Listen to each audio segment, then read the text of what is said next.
Today, we will focus on the growth and challenges of Roki Sasaki. We will also discuss how far Shohei Ohtani can extend his career home run total in MLB. Let's start with the topic of Roki Sasaki. On July 9, Japan time, Roki Sasaki of the Dodgers started in the home game against the Rockies. He pitched 6 innings and allowed 3 runs. He gave up 2 home runs. One of them was to Kyle Karros, who had also hit a home run off him in their previous matchup. That is certainly a point for reflection. In the previous game, he gave up a home run to left center on an inside high fastball, and this time, he allowed a home run to left center on a middle high fastball. In that at-bat against Karros, he threw a fastball and a slider to the outside low corner, but was then hit on the third pitch, a middle high 159 km/h fastball. What does this indicate? It means he is not able to fully command the batter. Despite throwing the fastball and slider to the outside low corner, Karros perfectly caught that third pitch, middle high 159 km/h fastball. Was it simply Karros's great hitting? I interpret the reason for the home runs as Roki Sasaki's lack of pitch variety. As I have mentioned in previous broadcasts, Roki Sasaki has a limited repertoire. While he is credited with 4 pitch types fastball, split finger, forkball, and slider, they can actually be categorized into just 2, fastballs and off-speed breaking balls. Roki Sasaki's slider is a vertically breaking pitch, which can be classified in the same group as his split finger and forkball. Therefore, batters can enter the plate having decided to focus on the fastball and leave the breaking pitches alone, allowing them to easily drive any fastball that comes into the strike zone.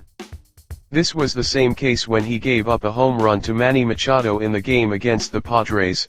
His limited repertoire makes it easy for batters to narrow down their target. Batters perceive that Roki Sasaki only has fastballs or breaking balls. They can time their swing to the fastball and simply swing with full force if a fastball enters the zone. Could it be that this approach led to the home run against Kyle Karros this time? I have mentioned many times on this program that Roki Sasaki needs to learn a cutter and a sinker.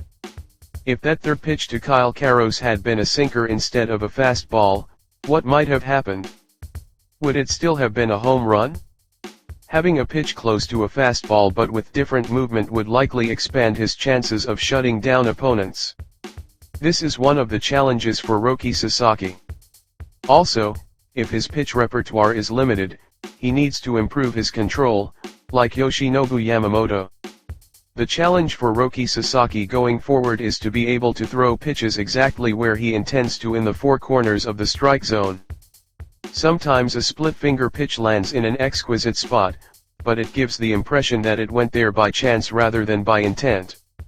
I strongly hope he masters the control to throw both his fastballs and breaking pitches exactly where he aims for the second half of the season.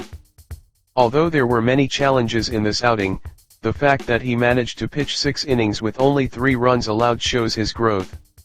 As the second half of the season will be even more intense, Roki Sasaki needs to grow even more than he did in the first half. Also, when he gives up a home run or allows runs, I want Roki Sasaki to carry himself with confidence. I hope he learns from Yoshinobu Yamamoto and acquires the mental toughness not to be shaken even when hit. Furthermore, regarding his pitching form, I get the impression that he pitches better when he has runners on base than when the bases are empty. What is the difference between when there are no runners and when he has runners on? Beyond the mental aspect, there is also the difference in pitching form. When there are no runners, he raises his leg high before throwing. When he has runners on, he does not lift his leg as high. Since the results are better when he has runners on, why not try using that same pitching form even when there are no runners?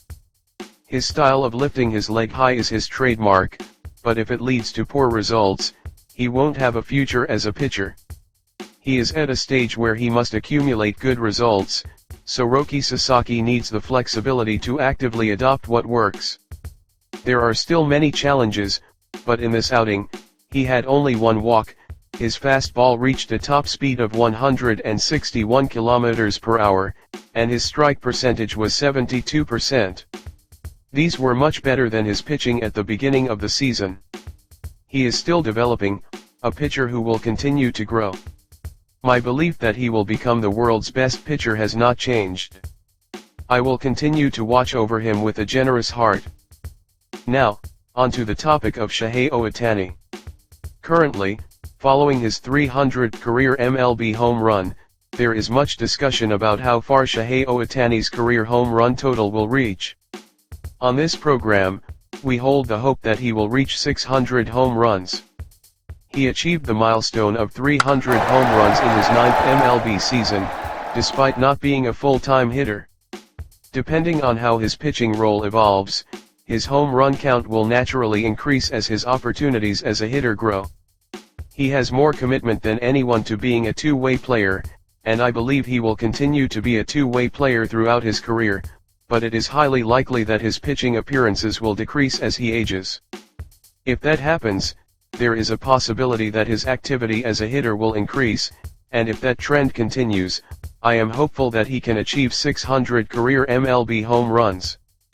As I have discussed many times on this program this season, Shohei Ohtani greatly revised his hitting due to a long-term slump.